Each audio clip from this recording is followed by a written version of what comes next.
Don stood at the minister's porch nervously, trying to work up the courage to knock. Taking a deep breath, she steadied her hand to knock, only to have the door open to reveal the minister Schultz's Frau. "Oh, Don," she said, "what a surprise! I was not expecting to see you, dear." "Mrs. Schultz," Don said sheepishly, "I am sorry to bother you. I was hoping your the minister was home." The older Weidmensch gave Dawn a calculating gaze, causing her to shift from side to side as her face grew a deeper shade of red. "The minister is not here right now," she replied slowly, "but I have a feeling that this could be something that my man won't completely be able to help with." Dawn raised her hands in protest before she was whisked into the house by the Weidmensch before her. Come now, do not be shy. Tell Mrs. Bernadette everything."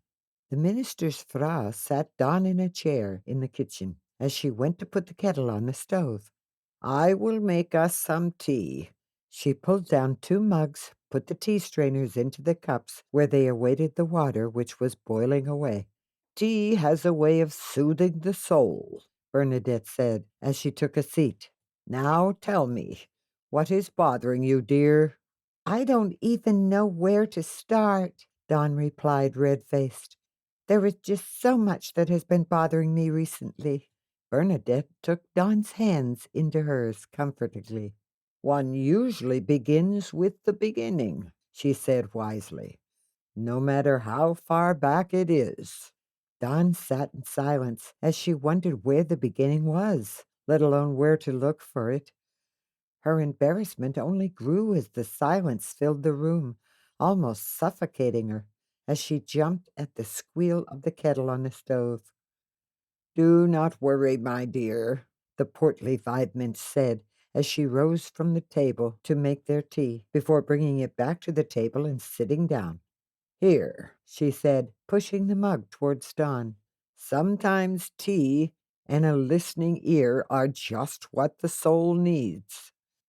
Dawn looked down at the water before her. It was quickly darkening as the tea steeped. Once it had reached her liking, she removed the strainer and added some honey. She took a sip of the warm liquid. "It's good," Dawn smiled, taking another sip. "Yes, it is," Bernadette replied. "Now let us continue where we left off, shall we? Let us start at the beginning."